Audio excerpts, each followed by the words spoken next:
When you get to work, you are productive. So today, I would like to tell us the secret, rather, of a motivated team.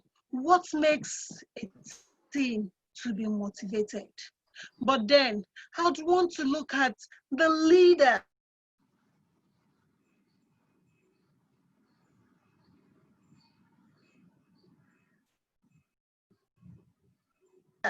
The manager, who is women, we as what makes us get to our targets and motivate our teams. There are certain skills. There are several factors that contribute to this. But let's start with the skills that we as managers, we as leaders need to motivate our teams. First of all, I would like to talk about team building skills. We need to, for those who don't have this skill, you need to get it. You need to learn it. You must have it, because the team brings about synergy and an environment of support. Remember that no man is an island, and a tree does not make a forest. Now, let me paint a scenario. In a forest, you find out that there are different trees, different species of trees, plants, to relate this to the diversity of skills. Your own skills, Shalini, is maybe entirely different from my own skills. But today, we have to come together to make WEF successful. You have to moderate. I have to speak. Somebody needs to listen and learn. So if I just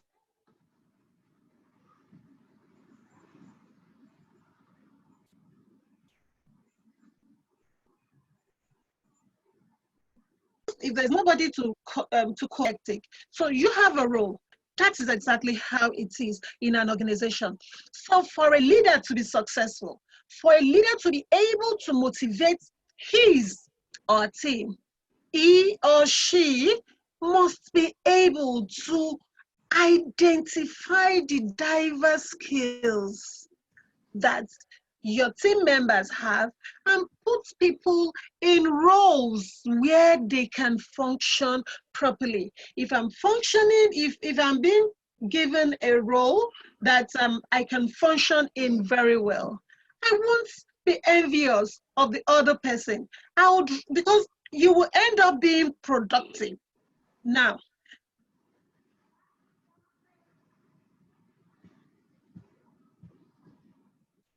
the issue is that most leaders, it's not about, oh, I have a big brand, my brand is known. Who makes that brand? It's your people. And if your people are not motivated, then you have an issue in your hands. Why do so many businesses, why do they fail? Because they don't have people focused or people oriented policies. They don't respect their staff. They don't have these people who want to do the work at heart. You're not passionate, you're not empathetic about them. You don't take care of your people. Then what do you get? Garbage in, garbage out. If I'm not happy, there is no how I can be productive. It's difficult to be productive. You just keep making mistakes. You find out that the person keeps making mistakes because his mind or her mind is not in that business. So as a team leader, a leader who is interested in keeping his or her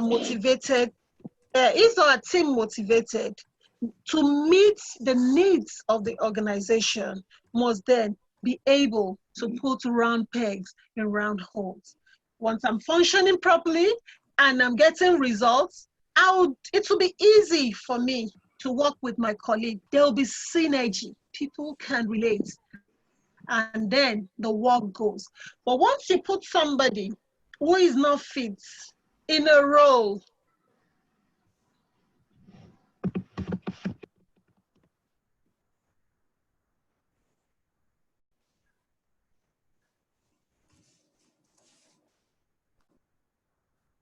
He keeps struggling as there is a sense job. Then your time. Let me go to teamwork gives a sense of belonging in the workplace. We'll achieve more if we don't dwell much on, who takes the credit or creates, who takes the credit or this. But if we know, if the staff knows that all of us worked, I did my best, and this person passed it on to me, and then passed it on, then you actually see the people celebrating together as one, and they say, wow, we made it, not I made it.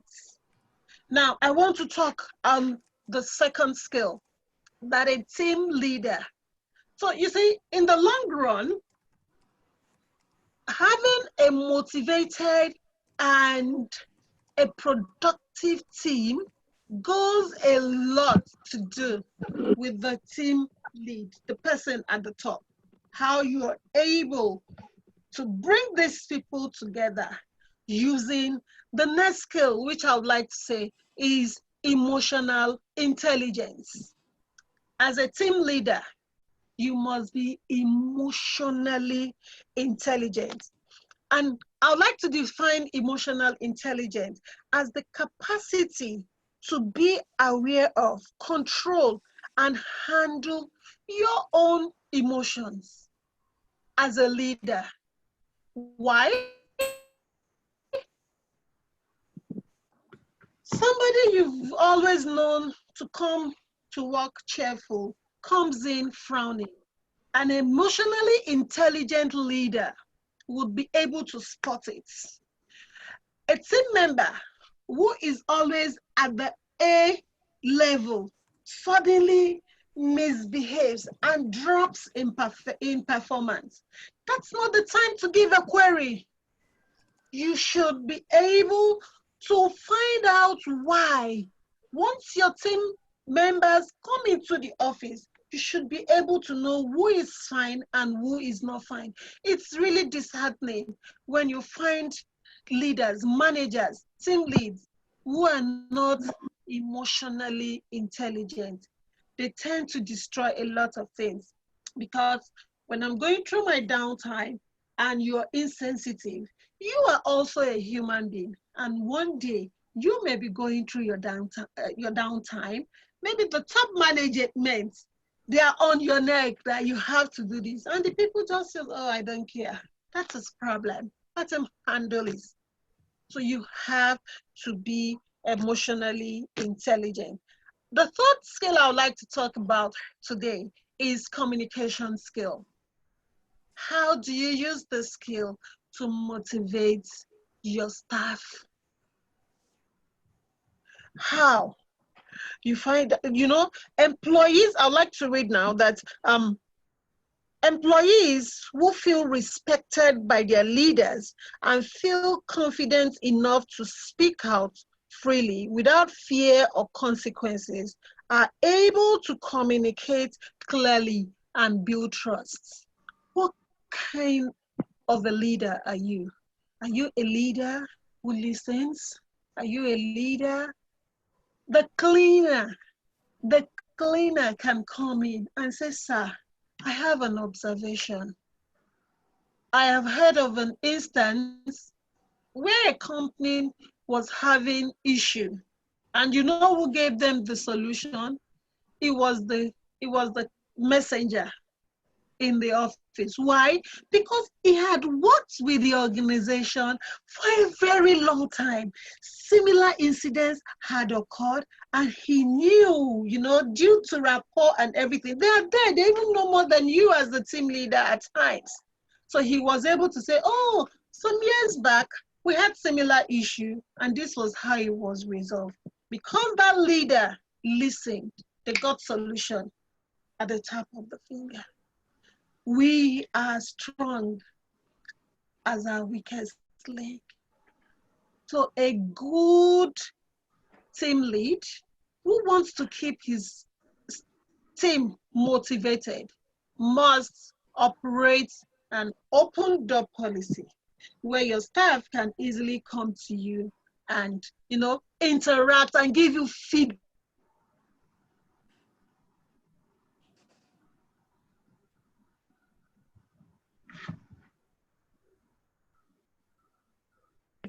You must always get feedback. Even when they tell you, when you think it's all right and they say no, that's how do we solve this? This is the issue.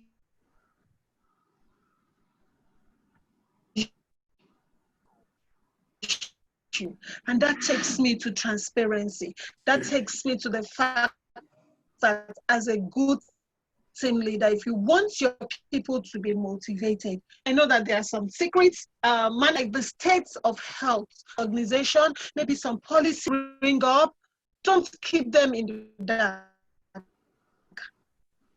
I'm not saying expose everything. This is the situation, guys. The company is going through a storm now, and this is the plan of the investors. How do we do it? I know of an organization when the investors came up and said they were proposing to sell off the organization.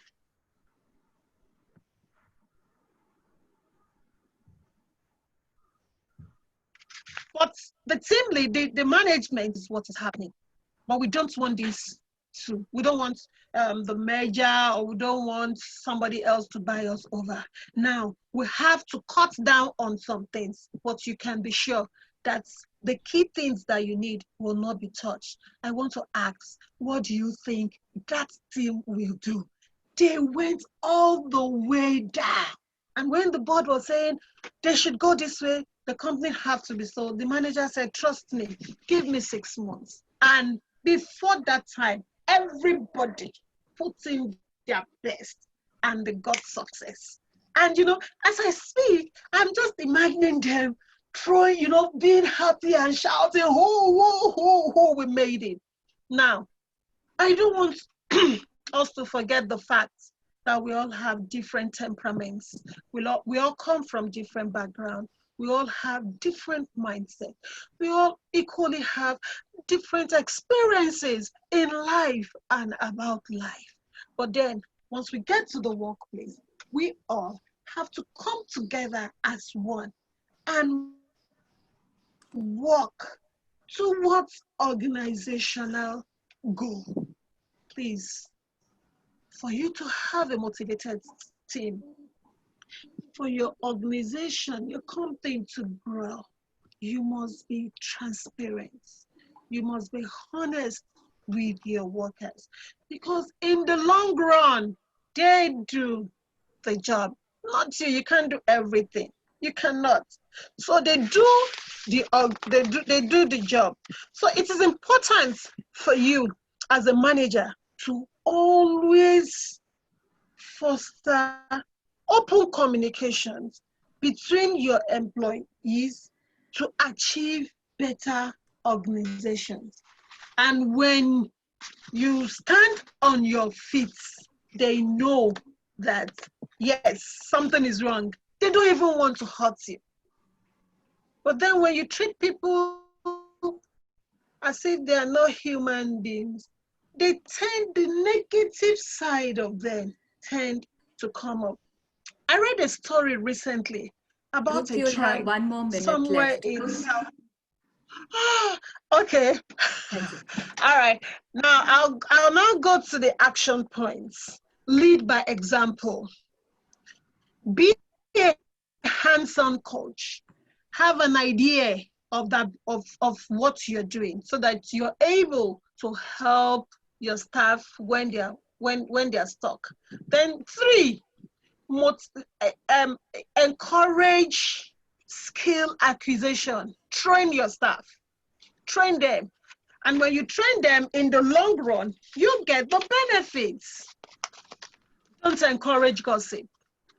Be plain. Let the people know that you can't go to this guy to spread gossip or whatever. If somebody comes to you to gossip, then ultimately all you need to do is, okay, let me call this person. Just be transparent and be open. Then you also need to have excellent judgment. filter opinions, emotions, expectations, assumptions, and biases. You have to be able to filter it, then build trust, ensure that your people trust you, encourage happiness. On Fridays, well, here in Nigeria, on Fridays, we call it Thank God It's Friday. So you see people in motivated directorates, even in a big organization, you still see people come together to celebrate. You want to go to work.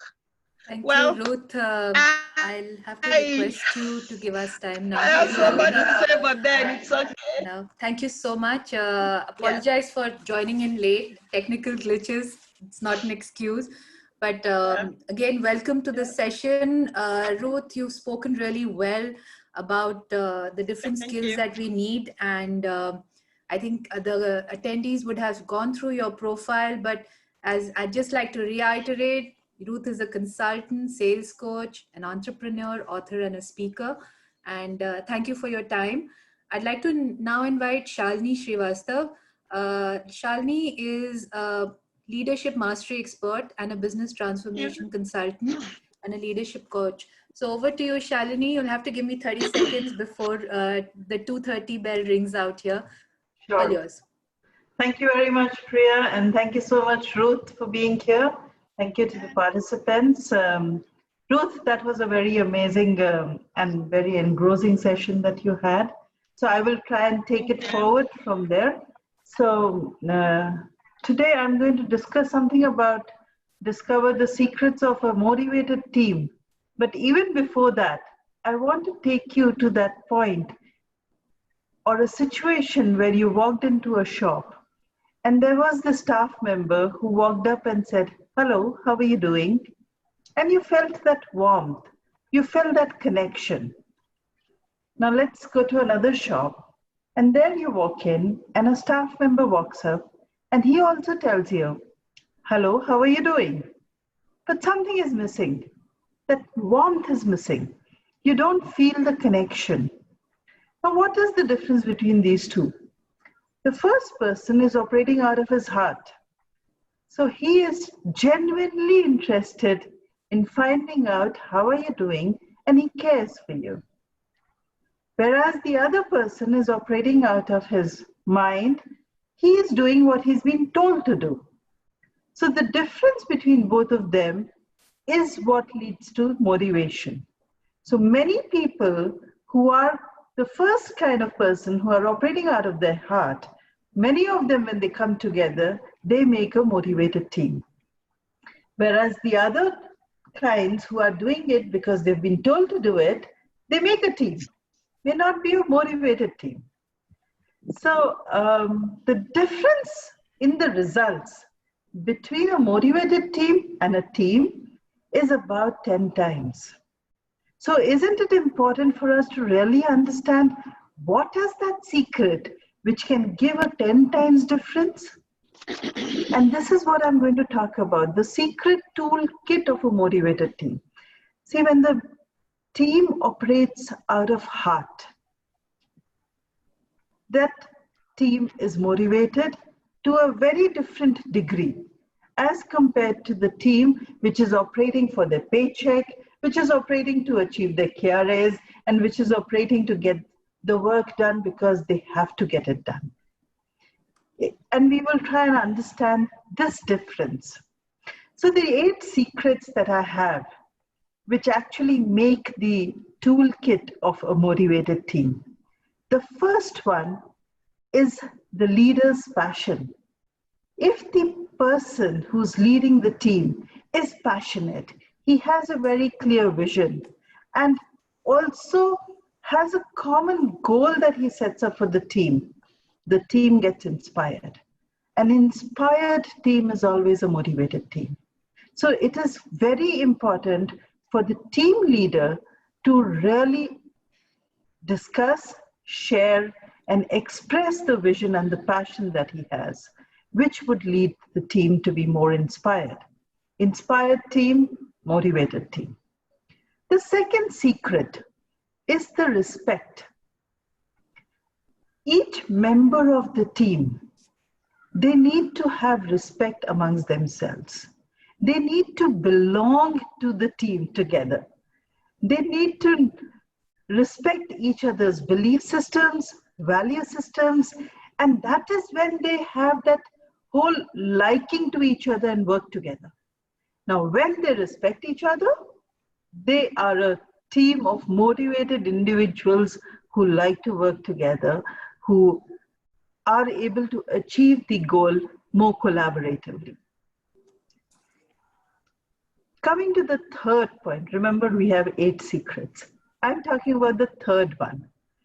Recognizing the individuality of each other without the feeling of competition is the third secret of a motivated team. Now, if every team member is competing with each other, then it's not a motivated team, because the competition has to be with the external. The results that you're trying to drive in against the external forces is the competition, not within. So recognizing everybody's individuality, understanding them and their strengths, and then working together with no competition between themselves is the third secret of a motivated team. The fourth one is the trust. Now, trust that everybody has each other's back. Know that somebody will always stand up for you. Know that there is somebody who's going to be there if there is something going wrong. That is important for a team to be motivated and work together for the common objective. So trust, I've put it as fourth, but you can put it on top, you can put it wherever, it just goes through. It's the most important thing for a team to work together. Coming to the fifth one. Fifth is the conversations. And I'm not only talking about communication. It's about conversations between team members. What kind of conversations they are having? How are they able to bring out what each person contributes and gets it on the table? How are we going to work together is the conversation that a motivated team has. You need to reflect, is your team talking like that or not? If not, then that is probably something that you may like to work on. So that is the fifth one, conversations between team members. Coming to the sixth secret of a motivated team is how the team is being a growth catalyst to each other. How are they growing together? How are they helping each other? How are they helping the other person of the team to become the best version of themselves? How each person is saying, okay, what can I do to make you successful? How can I help you to achieve your objectives? So when the team or when the individual moves out from their own success to somebody else's success in the team, then that is when the whole dynamics changes from a team to becoming a motivated team. That's when everybody is working together, because each of them are helping each other become a growth catalyst for each other. The seventh point and the seventh secret is fairness. How fair are each and every person of the team to each other? Are they working with biases? Are they having prejudices about each other? Are they creating perceptions? So the dynamism is that how do they operate without judgment? Take each other the way they are, accept them for who they are, and then figure out how to work together. Now, that is the characteristic and the secret of a motivated team. And coming to the eighth secret is the secure base. How do each member of the team make each other feel secure and safe? How do they work without creating any doubts in each other or towards the objective? How do people not have any hidden agenda? Now, we all have worked in different teams. We have experiences of different teams. We all know that when people operate with hidden agendas, it can actually erode the entire motivation of the team. So how team members understand that working with each other, giving a secure base to each other, and not trying to work, by justifying their own self, by saving themselves, by trying to just be below the radar and just getting the work done. Not doing this, but having a secure environment where insecurity doesn't exist within the team. Now, insecurity is the biggest eroder of a motivated team. So when an ounce of insecurity seeps into the team, then the team's motivation level goes down, because then every individual operates out of their insecurities. And that can become a very big deterrent for a motivated team. And when you have a motivated team and they work together, the results are different. But when all this doesn't happen, then we know that the results are very different. So the secret is there. But as a leader, as a team member, as a business owner, are you willing to look at these secrets? And are you willing to work on these secrets is the biggest secret. So the biggest secret becomes the leader himself or themselves or herself. Because if the leader doesn't get these 8 secrets, then there is no secret. And it doesn't work, because then there is no motivation. So what I would suggest is have a look at your own team, have a look at your own organizations. And the team doesn't necessarily mean that the people that you are working as a leader, but it also means the kind of network that you are interacting with. Who are the people who become a part of the organization or the business that you are in? And in that, see if these characteristics are existing or not. Which is that 1 or 2 characteristics that you may like to pick up and work to make it a motivated team? So it is not necessarily as one organization, but is also important for you to go beyond your organizations to look at the network as a whole and see in those groups how you can leverage and create those motivated teams. Because we are a part of a whole. Team is also a part of a whole, and the whole is a part of the team. So it's not necessarily that just as an organization leader, but within the organization and outside the organization. How are you looking at these secrets? So just to reiterate once, the leader is the biggest secret who can make or break a motivated team. And then within the team, there are 8 secrets, starting with leader's passion, respect amongst each other, recognizing each other's individuality, having the trust on each other without judgments, conversations, being a growth catalyst and helping each other grow, no biases, no perceptions to be created, giving a secure base and a fair opportunity for each other to work.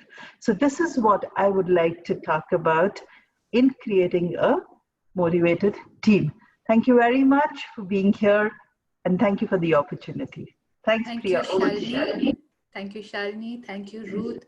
I think both your sessions were interesting from the point of view being a leader and a team member, where Ruth's covered the whole communication, the emotional intelligence, and the skills required. And from you, Shalini, how as a leader, you need to really put the team together. The great points, sometimes you wonder how to put them because we're all individuals in our own right, but I think these are important lessons that each one of us has learned today. I would like to thank both of you for your time and your efforts for coming to the Women Economic Forum. And on behalf of the Women Economic Forum, I'd like to bestow an award for you, which is of an iconic woman creating a better world for all. So thank you so much. There would have been a big applause, but it's a big applause from our side for a fabulous work that both of you are doing. And keep continuing with that. And see you soon again at the next WEF. Thank you so much. Thanks, Priya. Thanks, Ruth. All the best. Bye-bye.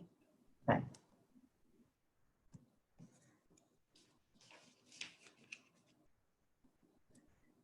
Yes, Alina, thanks. Bye.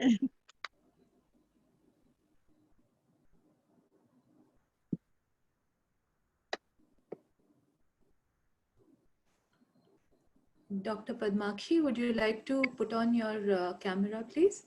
Hello, madam. Good afternoon. I'm just trying. So checking. down below, you'll have this thing called video. So you can just press on that where mute was. Yeah, perfect. Great. Namaste. So we are live, Doctor, and I am your host for this afternoon. Hello, and very good afternoon. my name is Priya. I am an all member, and I also work with the Indian Hotel Company Limited as a manager with them. Nice. We have 30 minutes for your session, and I would like you to take it the way you would be interested in doing. And, no problem. You tell me, how do I take it? I will only listen to the moderator. That's what I generally do.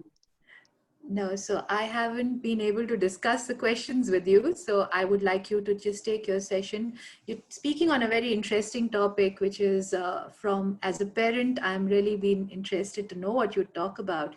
Because parenting in digital times and embracing the change, it's been quite a game changer for all of us the last few months. We never thought we could work from home.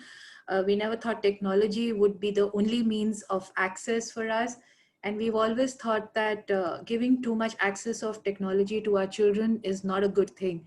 But today that's been the best because they're also tech savvy. They're being able to do their classes. And I'd like to hear more from you. And before that, I'd like to introduce you, Doctor. Dr. Padmakshi Lokesh is the CEO and co-founder of Smiles in Miles. So the Miles has a Z, and of course, Smiles is there. So over to you, Doctor. Please just give me 30 seconds before we close because we have a little award for you. Please. Oh, thank you so much. Please, all yours. Yes. First of all, a very good afternoon to all of you, and thanks to all AAL ladies team, WEF Bangalore 2020 Summit team to have given me such a wonderful opportunity. And I would like to sincerely appreciate all your hard work efforts. I've been seeing 48 hours of non-stop hangama, if you can just call it, when people are just watching, listening, learning. It's more than important, more of a learning phase, and a lot of them are learning. And COVID has actually made us sit to confined to the four walls of our house. But still, whatever happens, if it is COVID or anything in the whole world, the show has to go on.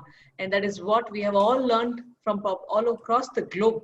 It's not a thing which only Indians learned or somebody else learned. It is a learning lesson for everybody across the globe, which I always tell everybody, learning happens our whole lives. It just doesn't happen a single day. It's not that today I will learn, tomorrow I'll forget. No, it just keeps happening regularly. It's a constant process. If you want growth in life, then learning is something which has to happen every day. So when it comes to learning, it's generally a wrong thing which people think that learning means only children have to learn. So I would like to tell everybody, learning happens to everybody. Growth has to happen. When growth has to happen, learning has to happen. So learning is a process we all need to undergo. And I would like to ask a question, probably a very simple question because of maybe I don't have much knowledge about it or something like that. I'm just asking. Just tell me the name of one profession or one career which nobody dreamt that they wanted to do. And irrespective of come what may, they were never prepared for that, but they still end up doing. May I know what it is? Everybody wants to become a doctor, a lawyer, an engineer, a singer. Somebody wants to become a mentor. Somebody wants to become a cook and a chef and a player and cricketer and everything. And probably there is one thing which we all never thought we want to do, but it is a career which ultimately we'll end up doing it.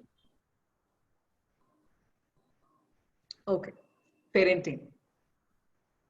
Parenting is one task and one career which, irrespective of whether you like it or not, or you have planned it or not, and whether you want to take a training or not, you will definitely become a parent in your lifetime. So we all have to understand that no university gives me the degree of telling, okay, now you're fit enough to go become a parent, and nobody teaches us parenting skills and all those things. But so before becoming a parent, we just don't go find out universities which gives us education, and we don't learn and all that stuff. So we just, with zero experience and with zero knowledge about anything, or probably with a lot of things, we still go take up the career. So that is parenting. I would like to tell you a small poem which I wrote it for regarding parenting itself for all of us. See, on this divine soil, when the earthy shells grow, amidst this heavenly bliss, there blossoms many pure souls called children. It is these children we need to actually take care. So as parents, we grow with them. We don't become parents first and then we don't have children. So the children grow, we also grow as parents. So this whole process of growth is what is very important. Parenting is not a destination we reach. Parenting is the whole journey we travel. So that we have to understand very, very clearly. Everybody says, oh my God, parenting has become so difficult. It's the most difficult job. It is so tough. Nobody listens to me. My child doesn't listen to me. Nobody understands my problem. Please understand, all across the globe, the whole process to become the parent is the same. And then ultimately, the emotions associated with the child is the same. So that cannot be changed at all. As parents, we have to understand one thing. The first foremost important feature of parenting is, are you also ready to grow as a person? When you are ready to grow as a person, and when there is growth and changes in you, that's when there will be changes as an individual, and then when your child grows too. Every individual grows by stimulation of the special senses. It's like the brain, most important. Your child also grows by stimulation. Stimulation happens when there's constant questioning. But what happens as parenting in the process? If the child asks too many questions, the first thing we say, hey, keep quiet, don't ask something stupid question. So first and foremost thing as a parent, if at all you want there is proper growth in you and your child, allow questioning. That's very, very important. We all need to grow as people. We need to question a lot. Just like that, we don't get answers. We get answers by only questioning. When a child wants to communicate with you through questioning, we request all of you as parents, please allow that. That's very, very important. And then I want to give you statistics. Today in digital age, what has changed? If your child is hurt, you cry. Back, even in probably 1,000 years ago, also the mother used to cry. Another 1,000 years to come, the mother is definitely going to cry if the child is hurt. What has it changed in parenting? Nothing has changed. Only thing has changed is technology came into your houses. Now you have 4 or 5 mobile phones, you have big computers, you have iPads, laptops. I don't know what else. You have everything around, and probably you've closed your eyes. The first thing we need to do is open your eyes and please look at those children. They don't need gadgets. They just need company. They just need companionship of yourselves. Now people are so engrossed in their phones that I asked, when patients come to me, I ask them, can you leave your phone for 1 hour completely? So when they tell my child is addicted, my child doesn't listen to me, without mobile phone, my child doesn't even see anything and all those stuff. I ask every parent, can you leave your phone on my table for next 1 hour without touching? The immediate response is like, what? How can I do that? It's not even possible. What happened? COVID-19 times, we had no electricity, we had no internet, we had nothing. We all sat at home. So life just goes on. So we need to understand, before complaining, we also need to follow what we complain. Instead of telling your child is addicted to a substance or a material or phone, Please check whether you are able to overcome your addictions. That's very, very important. Digitalization entered your parenting too. Why? Because you made it enter.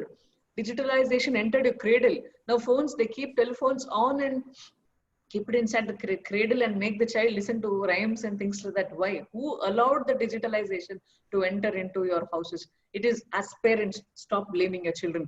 Your children didn't ask you, give me internet. Your child of 2 years doesn't even know what is internet. It is you at the age of 1 who gave a round which says Google Chrome, a red with a triangle which says YouTube. That is what you gave to your child and say, this is what you need to enjoy. Why? Why should the child listen to a story on a YouTube? Why don't you tell it? Don't you know stories? Did your parents tell you those things? Yes, they did.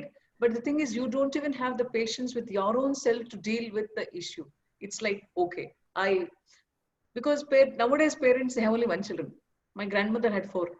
Probably her grandmother might have had 6. She didn't even complain because she was busy with all the children and the children were taking care of themselves. Now the same parent wants the child to be a doctor and he also has to sing. And the same child has to even paint. The same child has to even be a computer operator. The same child probably has to drive a bus and truck and even jet too. I don't know what all page. You have to see the amount of parents' expectation out of the child. Look at your own selves at his age or her age of your daughter or your son. As a person, were you same amount of talent? Did you have the same amount of talent as an individual way back then? The answers they give me is no. When you could not do that, how are you expecting out of this same child? They'll say, my child has to get 98%. My child has to get 95%. I said, whatever, reverse it. What if your child gets 59%? Will you throw them out of your house? What if your child fails? What happens? Will you throw them out of your house? They will have no answers. You have to listen to the kind of motivation to give the children. I appreciate motivation in the form of positivity, but look at the kind of motivation they give. Motivation is like, if you don't take 95%, that's it. What is the meaning of that's it? The child cannot even decode your that's it properly. So if you don't take a medical seat, that's it. What is the meaning of that's it? That's it is what? What are you telling the child? Are you telling the child, if you don't take that marks, you better die? What is the meaning you're trying to give? No. So that is not the right way of parenting. If you did not take 95%, did your parents throw you out of the house? My question is that to all of the parents out there. Because the statistics tells us 8 lakh people commit suicide every year across the globe. 8 lakh is not a simple number. In 8 lakh, 60% are people below 25 years. 65% are people below 25 years. We are talking about young India. We are talking about make in India. We are talking about youngsters, make the world, future of the world. So where is the future even existing? So I request all the parents to understand something. Stand by your child, first and foremost, emotionally, irrespective of the results. That's very important. So this is parenting. Parenting, okay, if you want digitalization happening in your lives, you can catch a phone by yourself and even record your supporting statement saying, yes, I am telling my child to have a positive life. Digitalization, embarrass the change. What is the change we need to embarrass? Probably you need to take your mobile phone off your hand, keep it aside and tell your child, I am there for you. The digit, what I believe in, these are the digits. In medical terminology, these are called digits. These digits need to touch your child, not the digitalization or the digital technology which has to touch your child. Your child doesn't even need to know what's happening in Africa. The child only wants to know what's happening in their parents' life. For that, you need to open your mouth and speak, or you need to tell them that, listen, I am there with you, irrespective of the situation. That is very, very important. And then people start comparing to such an extent, say, look at that child. He took 80%, he took 90%, he took IST, he did that, he did this. If your child is going to question you back, at same age, his parent did this, are you ready to answer? Are you ready to take it? When you are not ready to take the comparison, please don't do the comparison to your child too. That's very, very important. Because of huge comparison scales, that is one of the factor for children facing depression across the globe. That is one of the things which we really need to understand. Comparisons to unwanted things. You please compare them. You tell them that's more important. You tell them Vivekananda did this, he can be a role model. That's a way of telling. Instead of telling, look at him, he did that. Look at this, he did this. What if a child says, look at that dad. Look, he's so handsome. Why are you not like that? You don't even have an answer. So please, when you don't have answers for your things, don't even talk in those ways. That's very, very important. I would like to tell all the parents this across the globe. You have a Mercedes Benz, you have a Ferrari car, you have everything, a villa, a mansion across the globe, a travel to your most wanted destination. And that evening, your child tells you, I don't want you, I'm leaving you. What's life going to be? You're only going to feel, oh, really, why did I want this? Is it really going to be valuable? You want to take a family package to somewhere and say, I did my whole life, I did this for you, I did that for you, I got this for you, I brought this for you. The only thing your child asks is your time. That's it. In this whole digital time, people don't even have time to give it to their children, which is most costless, but also the most cheapest. But you decide whether you want to give this most costliest and most cheapest thing to your child, than instead of giving a 1 lakh tab and say, listen, child, I gave you this. And finally, again, you will still start cribbing. See, I am father, I've come home. I am your mother, I've come home. You're not at all giving me time. There is a saying, it is very difficult to become a parent because you're always facing the most impatient form of your own self in a small, tiny way. So it is definitely not easy to deal with them, because they will tell me, listen, when I wanted your time, you didn't have it. So you might as well take this, because karma comes back. We want our child only when we want them. We don't tell them, listen, I want them to this one. I'm doing a kitchen. I'm talking to my friend. I cannot give you my time. I'm traveling. I cannot give you my time. Your time is to be given 24/7 to your child. That is your basic job. That's a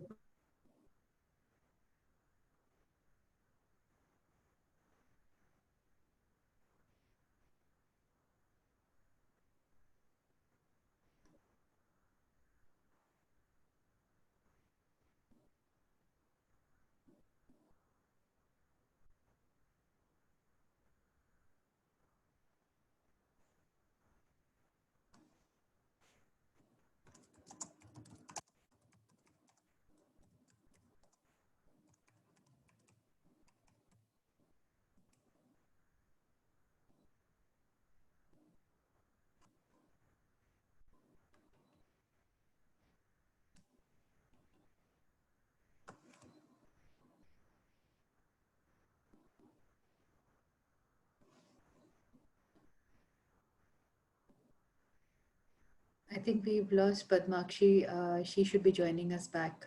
Please wait. Thank you. Hi, Padmakshi, we lost you.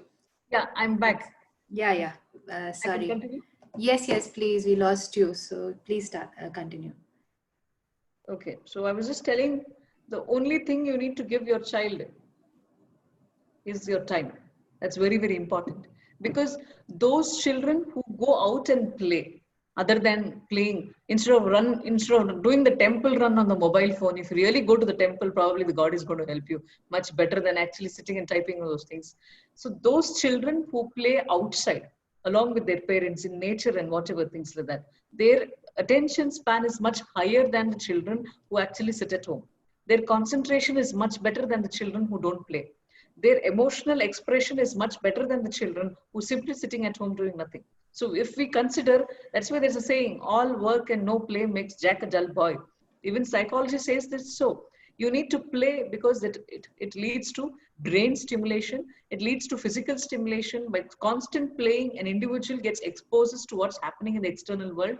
They can see failure, they can understand what is winning all about. So when they're playing with children outside, they know, okay, now if I lose, next time I will win. So all these concepts will be understood by the child in the beginning itself. So even if they lose something in their life, they'll not think about losing their lives, which is very, very important. We are addressing parenting on this levels because we want our children to be alive first, then successful. Being alive itself is the first success thing which happens in the world. So many patients who constantly tell me, doc, please save my child, whatever it is, I'm ready to do it. That when that happens in the ICUs, but they will not ready to tell the child, do whatever it is, I am ready to take it. Start telling it in the whole process itself. Instead of telling, oh, and you have to see the results. Post results, there's so many people who commit suicide. So many people who attempt suicide. Just imagine, so many children have the thought that so many children tell me, I don't even want this mother. She's constantly torturing me. I don't even want this dad because he's always telling me these kind of things. Your whole life you earned for them. Your whole life you gave them food and money and everything they asked for. Or at least you claim it so. I gave them everything. You did not give them what they really wanted. That was your love, your time. So that's when so many children tell me, I don't even want this parent. There was one patient of mine, that girl says, I have constant thoughts in my mind of throwing a very big stone on my mother when she's sleeping because she's tortured me so much. So that is the effect of the negative parenting on the child. When we spoke about it to the mother, she says, I always wanted my daughter to be number one. My question is, what would have happened if she should have been number two? If everybody wants to be number one, how will you differentiate between number one, two, three, and all? How does numbers matter? So that's where she has no answers. No, I was always humiliated by people, so I want my daughter to be number one. She has tortured her every day. The parent has hit her. The lady has hit her very badly with canes and things like that. And then she calls herself a very good mother. If at all she was a very good mother, the child wouldn't have attempted a suicide and says, I don't even want this. And she has very big, only biggest ideas, and the only dream of her life.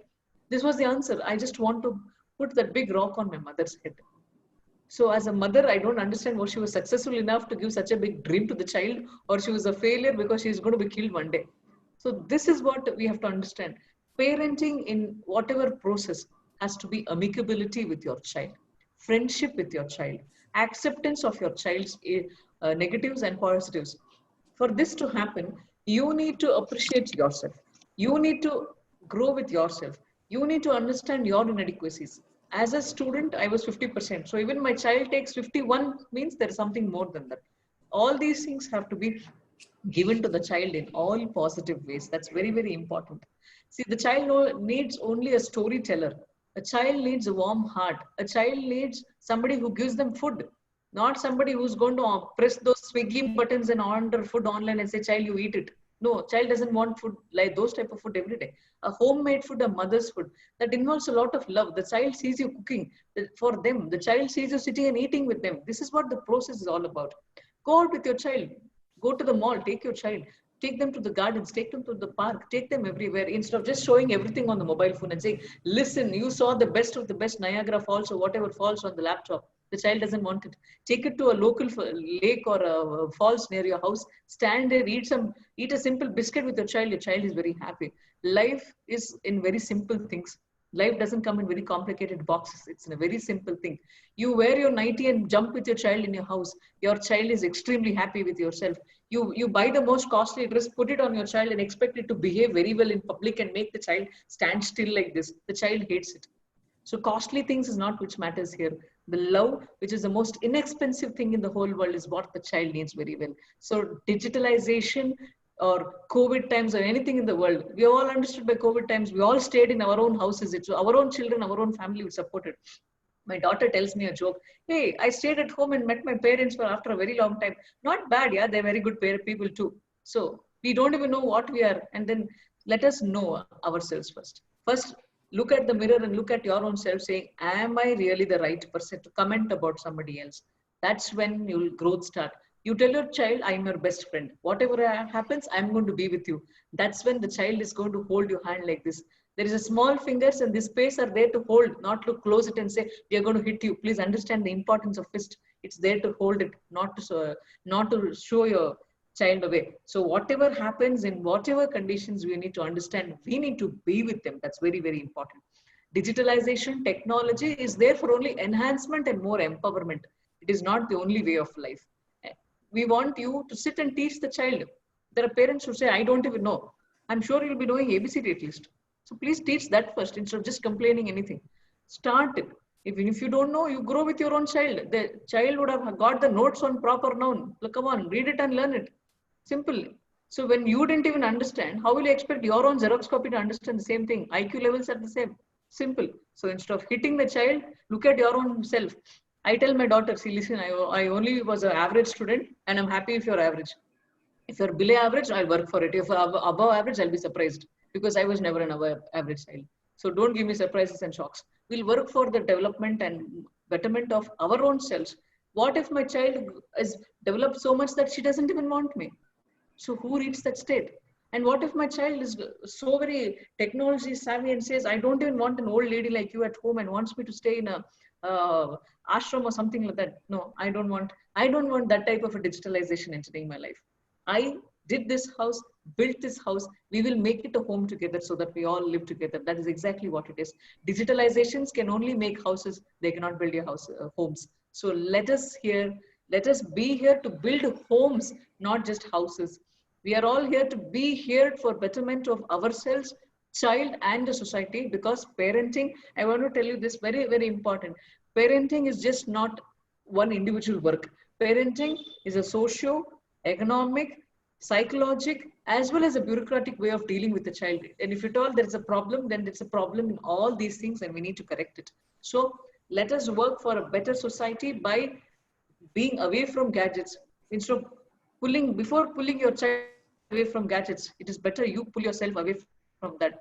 Don't push yourself towards it. Digitalization has to only enhance you than instead of making that the only way of life. That's very, very important. Be your child's best friend. That's when the whole world is going to change. Thank you so much. Thank you so much for this wonderful opportunity. You have any questions, anything to say, please tell me.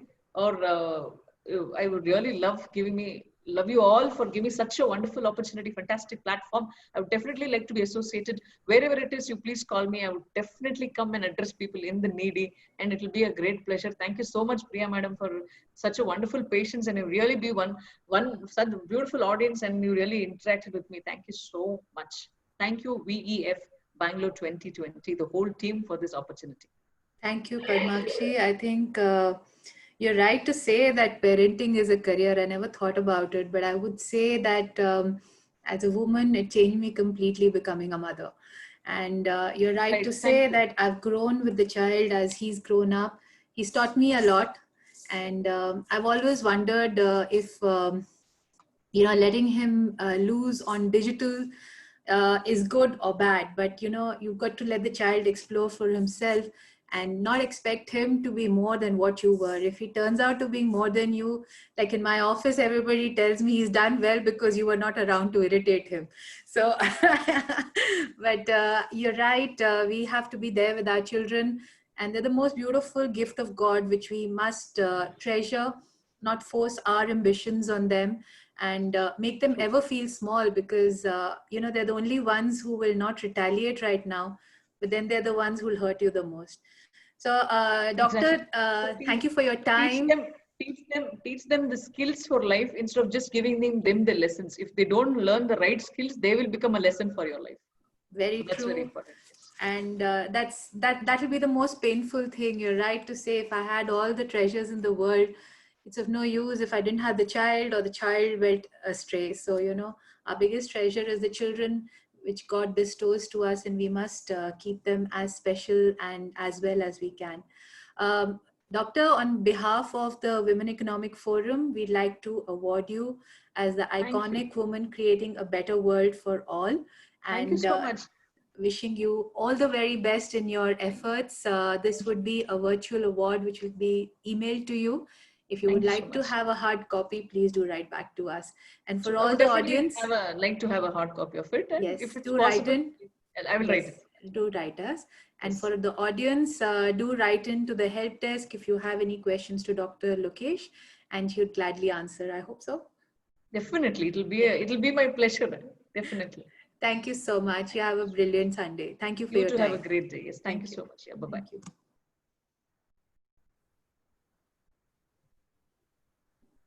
How do I leave? You just have a button at the bottom saying leave.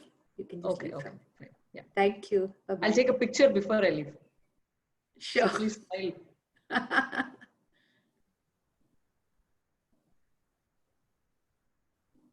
Heights of technology. Yes. Thank you. Brilliant. It was nice to meet you.